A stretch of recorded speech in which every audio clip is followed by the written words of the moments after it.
ኦሪት ዘፍጥረት ምዕራፍ 50 ዮሴፍም በአባቱ ፊት ወደቀ፣ በእርሱም ላይ አለቀሰ፣ ሳመውም።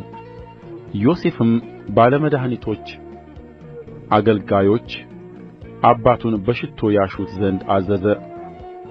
ባለመድኃኒቶችም እስራኤልን በሽቶ አሹት፣ 40 ቀንም ፈጸሙለት።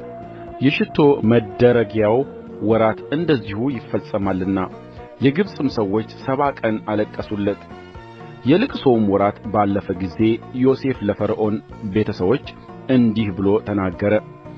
እኔ በፊታችሁ ሞገስን አግኝቼ እንደሆንሁ ለፈርዖን እንዲህ ብላችሁ ንገሩት፣ አባቴ አምሎኛል እንዲህ ሲል፣ እነሆ እኔ እሞታለሁ፣ በቈፈርሁት መቃብር በከነዓን ምድር ከዚያ ቅበረኝ። አሁንም ወጥቼ አባቴን ልቅበርና ልመለስ። ፈርዖንም ውጣ፣ አባትህንም እንዳማለህ ቅበረው አለው። ዮሴፍም አባቱን ሊቀብር ወጣ። የፈርዖን ሎላልትም ሁሉ ከእርሱ ጋር ወጡ። የቤቱ ሽማግሌዎችም፣ የግብፅ ምድር ሽማግሌዎችም ሁሉ፣ የዮሴፍም ቤተ ሰቦች ሁሉ፣ ወንድሞቹም የአባቱም ቤተ ሰቦች ወጡ። ልጆቻቸውንና በጎቻቸውን ከብቶቻቸውንም ብቻ በጌሤም ተዉ። ሰረገሎችም ፈረሶችም ከእርሱ ጋር ወጡ። ሠራዊቱም እጅግ ብዙ ነበረ። በዮርዳኖስ ማዶ ወዳለችው ወደ አጣድ አውድማ መጡ። እጅግ ታላቅ በሆነ በጽኑ ልቅሶም አለቀሱለት። ለአባቱም 7 ቀን ልቅሶ አደረገለት።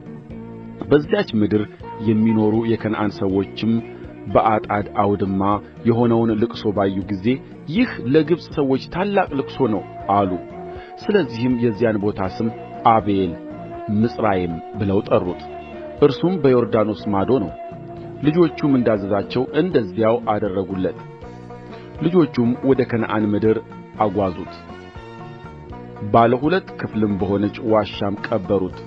እርሷም በመምሬ ፊት ያለች አብርሃም ለመቃብር ርስት ከኬጢያዊው ከኤፍሮን ከእርሻው ጋር የገዛት ዋሻ ናት። ዮሴፍና ወንድሞቹ አባቱንም ሊቀብሩ ከእርሱ ጋር የወጡት ሰዎች ሁሉ አባቱን ከቀበረ በኋላ ወደ ግብፅ ተመለሱ። የዮሴፍም ወንድሞች አባታቸው እንደ ሞተ ባዩ ጊዜ እንዲህ አሉ፣ ምናልባት ዮሴፍ ይጠላን ይሆናል፣ ባደረግንበትም ክፋት ሁሉ ብድራት ይመልስብን ይሆናል። ወደ ዮሴፍም መልእክት ላኩ፣ እንዲህም አሉት፣ አባትህ ገና ሳይሞት እንዲህ ብሎ አዝዞአል። ዮሴፍን እንዲህ በሉት፣ እባክህ የወንድሞችህን በደል ኃጢአታቸውንም ይቅር በል፣ እነርሱም በአንተ ከፍተውብሃልና። አሁንም እባክህ የአባትህ አምላክ ባሪያዎች የበደሉህን ይቅር በል። ዮሴፍም ይህን ሲሉት አለቀሰ። ወንድሞቹ ደግሞ መጡ፣ በፊቱም ሰግደው እነሆ እኛ ለአንተ ባሪያዎችህ ነን አሉት። ዮሴፍም አላቸው፣ አትፍሩ፣ እኔ በእግዚአብሔር ፈንታ ነኝን? እናንተ ክፉ ነገርን አሰባችሁብኝ፣ እግዚአብሔር ግን ዛሬ እንደ ሆነው ብዙ ሕዝብ እንዲድን ለማድረግ ለመልካም አሰበው። አሁንም አትፍሩ፣ እኔ እናንተንና ልጆቻችሁንም እመግባችኋለሁ። አጽናናቸውም፣ ደስ አሰኛቸውም። ዮሴፍም በግብፅ ተቀመጠ፣ እርሱና የአባቱም ቤተ ሰብ። ዮሴፍም 110 ዓመት ኖረ። ዮሴፍም የኤፍሬምን ልጆች እስከ 3 ትውልድ አየ።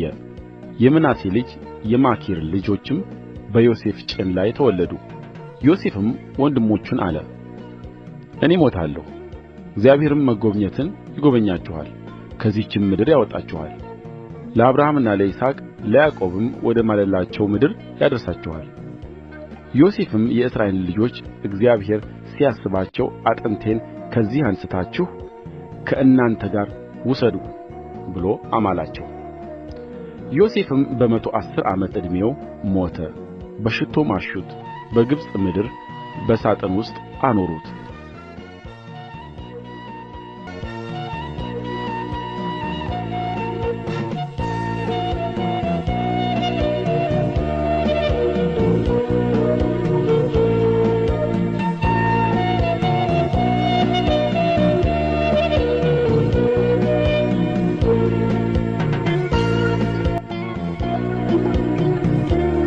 Thank you.